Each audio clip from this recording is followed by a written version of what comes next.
Korosi adalah perubahan logam secara fisika maupun kimia akibat hilangnya fungsi mekanis logam tersebut. Logam seperti besi bisa mengalami korosi jika bersentuhan dengan senyawa asam, air, dan mengalami perubahan suhu dalam jangka waktu yang cukup lama secara terus-menerus. Berikut ini alat dan bahan yang harus dipersiapkan.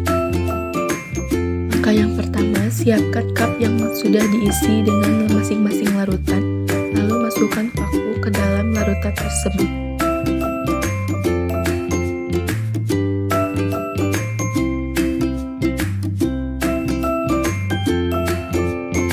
Setelah itu, tutupi masing-masing cup gelas tersebut menggunakan plastik dan diikat, atau bisa juga menggunakan karet, dan diamkan selama kurang lebih 14 hari. A few moments later. Setelah didiamkan selama kurang lebih 14 hari, amati tiap-tiap cup gelas tersebut dan analisis masing-masing cup gelas yang diisi tiap-tiap larutan, apakah paku yang di dalamnya mengalami korosi atau tidak. Pada paku yang direndam ke larutan air garam, mengalami sedikit korosi pada bagian atas dan bawahnya karena paku dilapisi oleh lapisan krom.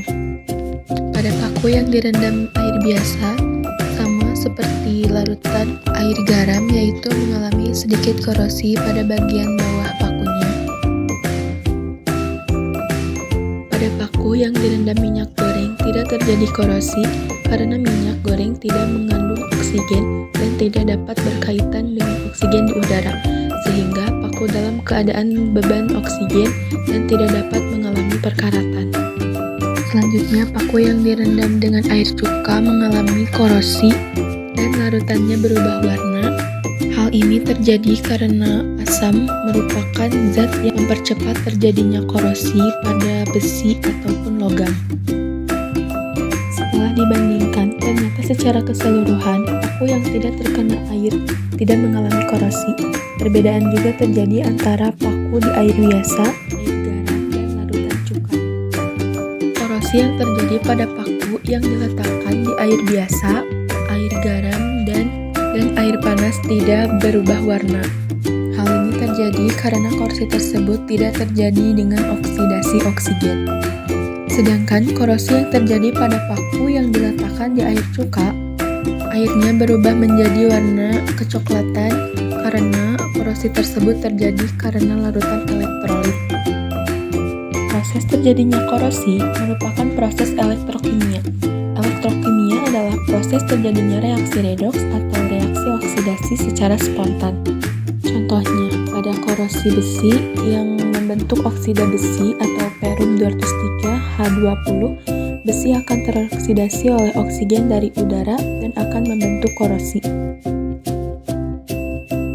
Faktor-faktor yang mempercepat terjadinya korosi yaitu yang pertama, kadar air di sekitar logam bisa dalam bentuk air maupun uap air. Semakin tinggi kadar air, maka akan semakin cepat proses korosi yang terjadi korosi. Yang kedua, zat elektrolit. Karena adanya transfer elektron. Nah, transfer elektron berkaitan dengan reaksi redoks. Semakin tinggi suatu larutan elektrolit, maka akan semakin mendorong terjadinya korosi. Kesimpulannya, korosi pada paku adalah korosi pada paku yang dapat terjadi akibat adanya air, udara, elektrolit, atau larutan asam atau basa dan garam permukaan logam yang tidak rata. Mohon maaf apabila dalam penyampaian materi terdapat kekurangan.